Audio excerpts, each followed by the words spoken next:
इसमें तीन प्रकार से भेद बताया है। एक है भुक्त, दूसरा है भोग्य और तीसरा है वेद। ये तीन नाम आप याद रखोगे।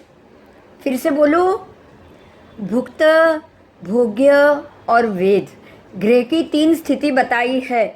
जैसे कि अगर क्रूर ग्रह से युक्त अगर कोई ग्रह है, अगर कोई भी मतलब किसी क्रूर ग्रह ने जिस नक्षत्र के ऊपर क्रूर ग्रह स्थित हो, उसको स्थित है, उसको वेद कहा गया है। बात समझ में आई? क्योंकि उसने वेद दिया। लेकिन पहले वेदने के पहले की स्थिति है, उसको क्या कहा जाएगा? तो वो है, यहाँ पे मैं बोल रही हूँ, ध्यान से सुनो, क्रूर ग्रह से युक्त। मतलब उसको पहले भोगा हुआ है, अब भोग लिया है। तो भोगने के बाद वो क्रूर ग्रह वो नक्षत्र के ऊपर से निकल जाए, उसके बाद उसको भोग्य कहा जाएगा। ठीक है। और जो क्रूर ग्रह के ऊपर अगर वो ग्रह दृष्टि कर रहा है तो उसको वेद कहा जाएगा। वेद मतलब वो वेदित हो रहा है, क्रूर ग्रह से वेदित हो रहा है। तो क्रूर ग्रह किसको कहा है? अभी हम ये इस बात पे जाएंगे कि यहाँ पे क्रूर ग्रह किसको कहा गया है। क्रूर ग्रह कौन कौन है? तो जो ग्रह का असर हमें सबसे ज़्यादा मात्रा में मिलता है, ज़्यादा शक्ति से मिलता है, ज़्यादा फोर्स से मिलता है, उसको क्रूर ग्रह कहा जाएगा। और सौम्य ग्रह उसको कहा जाएगा कि जो बिल्कुल सरलता से आपको उसका फल मिल जाए। आपकी अगर उसकी तकलीफ भी हो रही है तो भी सरलता से मिल जाए। ऐसा नहीं कि वो तकलीफ नहीं देगा, लेकिन जो भी देगा सरलता से देगा। आप उसको सहन कर पाओगे, आप उसको उसमें से रास्ता निकाल पाओगे। उसमें तकलीफ भी आती है, ऐसा नहीं कि नहीं आती है, लेकिन उसमें से आपके लिए रास्ता निकलता है। बाकी दूसरे सब में से रास्ता नहीं निकाल पाते हो आप। समझ में आया? बाकी सब में से रास्ता क्रूर ग्रह का जब भी वेद हो या कुछ भी उसमें प्रॉब्लम निकल रहा हो तो उसमें से रास्ता निकालना मुश्किल हो जाता है, इसीलिए उसको क्रूर कहा गया है। ऐसे वेद को यहाँ पे क्रूर बोला गया है, क्योंकि उसमें से हमारे लिए रास्ता निकालना मुश्किल हो जाएगा। लेकिन जो ऐसा ग्रह का वेद हो जिसमें आप रास्ता भी निकाल सको, जिसमें आप कुछ सोच भी सकते हो, जिसके लिए आपको ऐसा भी लगेगा कि नहीं चलो ये सारे प्रॉब्लम को मैं बेयर कर सकता हूँ, वो सारा शुभ ग्रह का वेद होता है। हमें यहाँ पे एक बात पे ध्यान देना है कि कोई भी ग्रह क्रूर कैसे होगा और कोई भी ग्रह सौम्य कैसे होगा। आपको यहाँ यही समझना है। क्रूरता और सौम्यता को हम थोड़ा सा ध्यान देंगे। क्रूरता एक ऐसी चीज़ है जो ज़्यादा तकलीफ वाली होती है, और सौम्यता एक ऐसी चीज़ है जिसमें तकलीफ की मात्रा बहुत कम होती है। बोलो, समझ में आई ये बात? Yes yes. तो आपके लिए एक यहाँ पे ध्यान देने की बात ये हो गई कि सारे ग्रह हमारे यहाँ शुभ ही है। जैसे कि सूर्य, चंद्र, ग्रह, मंगल, बुध, गुरु, शुक्र, शनि। लेकिन जब वो ऐसे भावों से ताल्लुक़ रखे जो जैसे कि रोग स्थान 6, 8 और 12, जैसे ये 3 स्थानों से वो ताल्लुक़ रखे, या फिर ऐसे नक्षत्रों से वो ताल्लुक़ रखे जो बिल्कुल उसकी विपरीत प्रकृति के हो, तो ऐसे समय में यही जो शुभ ग्रह है वो सारे अपने आप जो आपको फल देंगे ना, वो क्रूर बन के दे देंगे।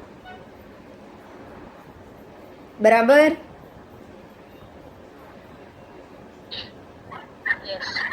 यस। अब देखिए कि जैसे कि चंद्र, फिर मंगल, बुध, ये सारे ग्रह जब सूर्य के साथ आ जाएंगे तो क्या हो जाएगा बताओ? उसकी गति कैसी हो जाएगी? सूर्य के साथ आ जाएंगे तो सूर्य का ताप भी उसके अंदर सम्मिलित होगा कि नहीं? इसको कालांश बोला गया है। क्या बोला गया है? कालांश। मतलब कि जब ये सूर्य के साथ कालांश में आ गए तो सूर्य का अपना फल भी ये ग्रह अपने साथ सम्मिलित कर लेंगे। बराबर? आपने ये 2 चीज़ तो पढ़ी है, जैसे कि दृष्टि और युति, ये दोनों को आपने बराबर पढ़ा हुआ है। इसी चीज़ को अभी आपको यहाँ समझना पड़ेगा, दृष्टि क्या है, युति क्या है। देखो, दृष्टि में क्या है कि कोई भी ग्रह दूसरे ग्रह को सामने से देख रहा है, लेकिन युति में क्या होता है कि दोनों सम्मिलित हो जाते हैं। तो यहाँ पे दोनों के फल में बहुत फर्क है। दृष्टि में जितना फल मिलना है उससे भी कई गुना ज़्यादा युति में फल रहता है, बराबर। आपको ये पता होगा कोई भी ग्रह की दो ही महत्व है, जब वो ग्रह जहाँ बैठा है वहाँ, और दूसरी उसकी दृष्टि सामने वाली जहाँ बैठा है वो हो गया। अगर मान लो दो ग्रह सूर्य और शनि एक ही राशि में बैठे हैं तो युति हो गई। और दृष्टि का मतलब उसकी जो ग्रह की अपनी अपनी दृष्टि दी गई है, जो भाव को देखने की, वो हो गई दृष्टि, बराबर बराबर। अब यहाँ ध्यान देना है कि अगर सूर्य और शनि कालांश में है, मतलब कि दोनों ज़्यादा नज़दीक है। कालांश का अर्थ क्या हो गया? दोनों के अंशात्मक स्थिति नज़दीक होगी। अगर सूर्य और शनि कालांश में है तो जहाँ जहाँ शनि दिखेगा वहाँ पे सभी तीन भाव के, देखो सूर्य तीन भाव पे दृष्टि नहीं कर रहा है, लेकिन कालांश में होने के कारण जहाँ जहाँ शनि देखेगा वहाँ वहाँ सूर्य की भी असर जाएगी। जाएगी कि नहीं?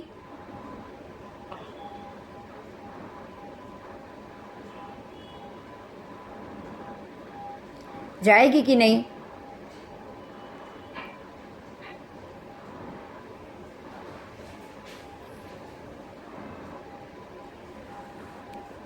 कालांश का अर्थ पता है?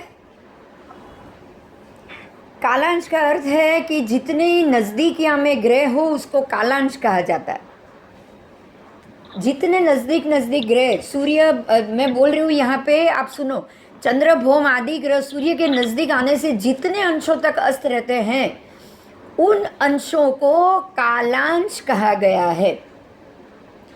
चंद्रमा 12 डिग्री को कालांश में माना जाएगा। मतलब अगर चंद्र से सूर्य 12 डिग्री दूर है ना तो भी वो कालांश। मंगल और सूर्य, सुनिए, मंगल और सूर्य 17 डिग्री दूर है ना तो भी वो कालांश। बुध और सूर्य 13 डिग्री दूर हो ना तो भी वो कालांश। उसके बाद हाँ पूछना था एक क्वेश्चन। हाँ बोलो। इसके हर एक ग्रह का सूर्य से उसका डिस्टेंस एक डिसाइडेड है कि वहाँ वो कालांश वहाँ पे बैठता है। तो आपने बोला है कि बुध और सूर्य का कितना 13 डिग्री बोला, राइट आपने? यस 13 डिग्री दूर भी अगर सूर्य से बुध है तो वो कालांश। तो इसके हर एक ग्रह की उसकी डिग्री रहेगी कि वो डिग्री पे अगर मीन्स के अगर उससे ज्यादा डिग्री रहेगी तो वो कालांश नहीं कहलाया जाएगा, राइट? वो 13 डिग्री दूर होगा, उसके बाद तो कालांश नहीं है, वो युति में है एक ही भाव में, लेकिन दोनों में असर कम है।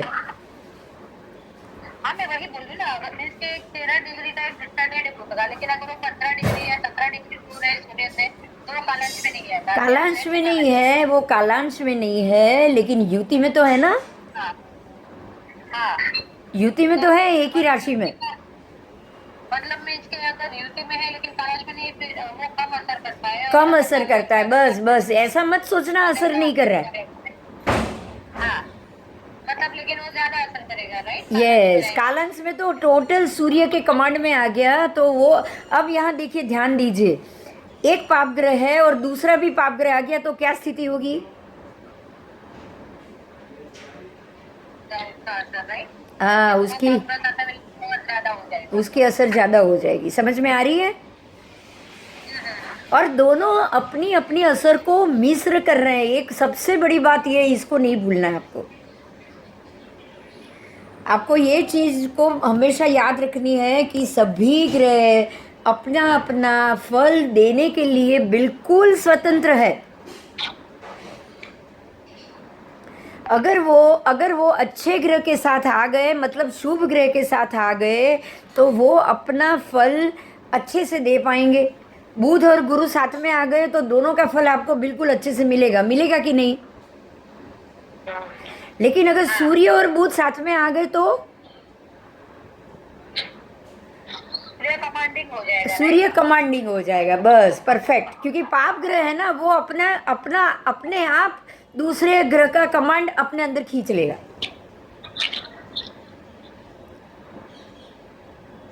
बराबर। ऐसे ही शनि बुध साथ में आ गया तो शनि कमांडिंग होगा, right? बस, तो शनि कमांडिंग हो जाएगा। बिल्कुल सही, बिल्कुल सही। मतलब यहाँ ये समझना है, अब शनि की 3 दृष्टि है, एक नहीं, शनि की दृष्टि कितनी है? 3। और बुध की तो एक ही दृष्टि है, बुध की तो एक ही दृष्टि है। तो अब आपको समझना क्या है कि जहां पे शनि देखेगा, तीसरी, 7वीं और 10वीं, वो तीनों दृष्टि में ना सिर्फ शनि का लेकिन बुध का भी फल मिलेगा।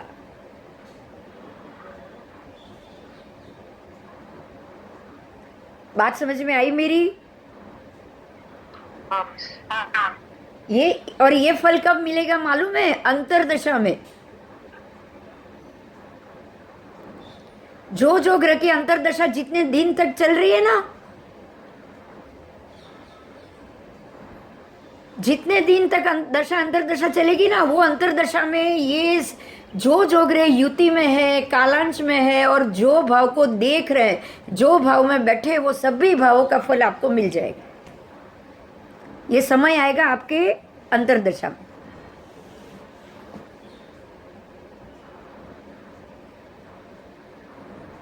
दशा, अंतरदशा, प्रत्यंतर दशा, मालूम है ना ये तीनों? तो दृष्टि और युति का फल आपको अंतरदशा ही देगी। तो जो जो ग्रह की आपकी अंतरदशा चल रही है उसको चेक करो, वो कौन कौन ग्रह के साथ युति में जा रहा है, गोचर में कौन से नक्षत्र को वेद कर रहा है, कौन से नक्षत्र पे बैठा है, किस नक्षत्र को उसने छोड़ दिया है, अभी वो दोनों कौन सी स्थिति में है। क्योंकि जो नक्षत्र को उसने अभी अभी छोड़ा वो भी कालांश में ही आएगा ना।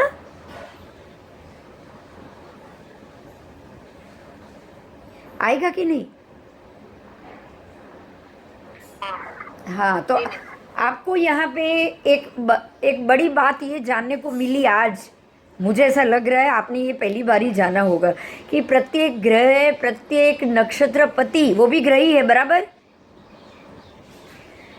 ग्रह और नक्षत्र का जो संबंध बन रहा है, या किसी ग्रह का दूसरे ग्रह से युति का संबंध बन रहा है, या किसी ग्रह का दूसरे ग्रह से प्रतियुति का संबंध बन रहा है, जब ये 2, 3, 4 इकट्ठे हो गए ना, तो वो चारों इकट्ठे होके अपना सब फल मिश्रण करके आपको देंगे।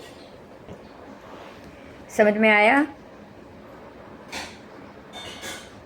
यही शब्द आपको मालूम होगा, एक शब्द हमारे ज्योतिष में प्रचलित है, वो है ग्रह युद्ध। ये सबके अंदर, फल के अंदर, सबकी फल का मिश्रण होने में, this is one type of युद्ध। ये एक प्रकार का युद्ध है, क्योंकि सब फल मिश्रित हो रहा है। जो पावरफुल होगा वो अपना फल पावर से देगा, तो जो उसमें जो ग्रह वीक होगा, या अगर मान लो कुंडली में कोई ग्रह आपका नीच राशि में पड़ा हुआ है, तो वो क्या उसका फल क्या वो पावरफुली देगा ये सब फल के अंदर?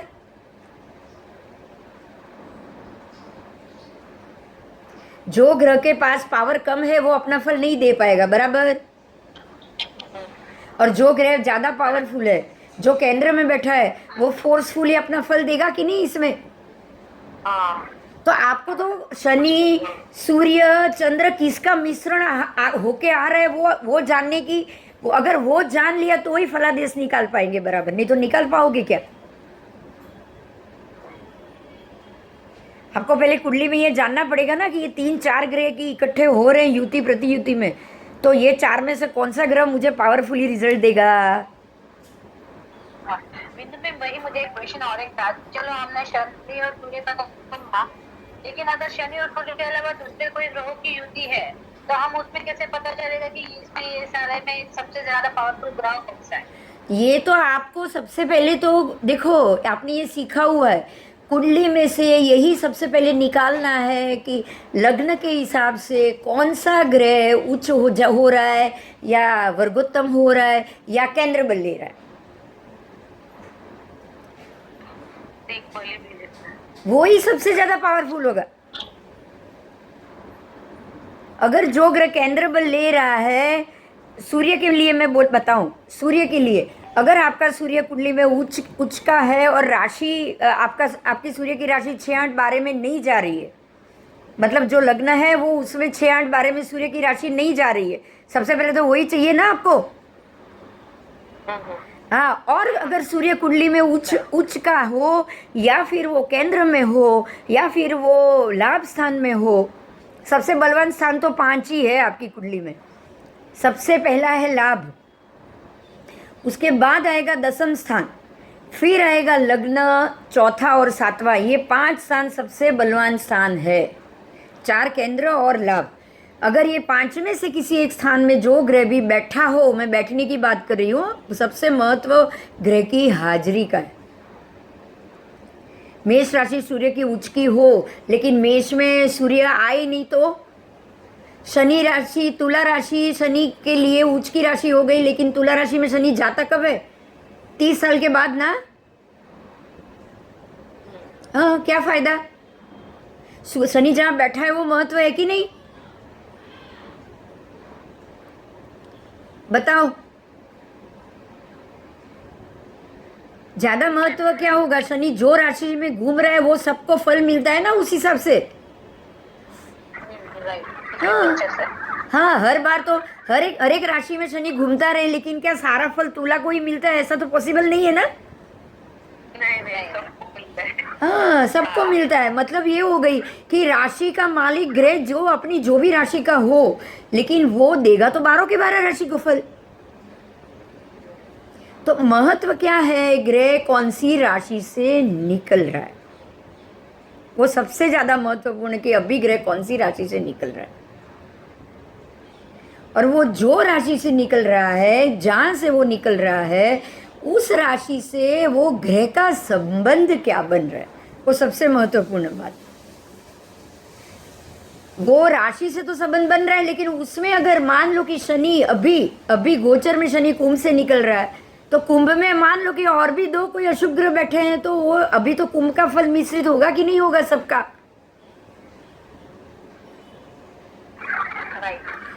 आप कालांश में आ गए वो ग्रह के साथ, नहीं तो युति में आ गए। अगर राशि में है तो युति तो कंफर्म है, नजदीक है तो कालांश भी कंफर्म है। तो अब शनि वो ग्रह के साथ रह के क्या फल देना चाहता है, तो आपको देखना है। अगर वो कालांश में है तो 2 पाप ग्रह मिश्रण हो चुके हैं, दोनों का साथ में फल आएगा। और अगर वो खाली कोई नहीं अकेला बैठा है, तो वो बिल्कुल अपने आपकी कुंडली में वो जो समझ से उसको फल देना है वो फल डेफिनेटली अकेला ही देगा, तो वो बहुत बढ़िया देगा। समझ में आया? तो ज्योतिष में सबसे पहले आपको वो ढूंढना है कि आपका ये सारे जो 9 ग्रह है उसमें से कौन सा ग्रह आपको क्या फल देना चाहता है। उसके बाद अगर ये फल ये देना चाहता है तो उसके पास स्ट्रेंथ कितनी, आप शक्ति ही ढूंढोगे। हर एक ग्रह की शक्ति का नाप आपको निकालना पड़ेगा। अगर शक्ति का नाप नहीं निकाला तो आप नहीं कर पाओगे, फलादेशी नहीं होगा। समझ में आया? तो ये कालांश जो है वो उसकी शक्ति का नाप है। आज आप कालांश शब्द सीखोगे, और कालांश शब्द के हिसाब से आपको ये देखना है कि जैसे कि इसमें जो कालांश के डिग्री कली जो बताया गया है, जैसे कि चंद्र और सूर्य 13 डिग्री दूर तो कालांश। तो अब ये जो कालांश की बात है, कालांश को आपको ये ऐसे सीखना है कि चाहे 13 डिग्री दूर हो सूर्य और चंद्र, लेकिन दोनों एक दूसरे के कालांश में आ चुके हैं। तो अब क्या होगा? चंद्र सूर्य के कालांश में आ गया, तो अब चंद्र सूर्य के साथ रह के बिल्कुल सूर्य के साथ फल मिश्रण करके ही आपको फल देगा, बराबर? ये सब आपको फल उसके साथ में ही मिलने वाला है। सूर्य जो स्थिति से सूर्य है, जो फल देने वाला है, अब सूर्य कौन से भाव का मालिक है और चंद्र भी कौन से भाव का मालिक है, तो दोनों मिलके अपने भाव का तो फल देने ही वाले। और जो भाव में बैठे हैं, जो भाव में बैठे हैं वो दोनों का आपको फल मिलने वाला है। जिधर वो दृष्टि कर रहे हैं उसका भी फल मिलने वाला है। तो बस ये 3-4 भाव के अलावा ज़्यादा फल वो नहीं देने, उनको सिर्फ इसी 3-4 भाव का फल देना है। जैसे कि भाव की दोनों कौन से मालिक है, दोनों कहाँ बैठे हैं और दोनों कहाँ पे देख रहे हैं। आपको खाली ये 3 चीज़ देखनी और कुछ नहीं देखना। समझ में आया? ये हुआ आपका दशा और गोचर। Yes ma'am. यस, ये अगर समझ में आ गया ना तो आप बहुत अच्छे से अपना प्रेडिक्शन कर पाओगे। बोलो, कोई प्रश्न है अभी?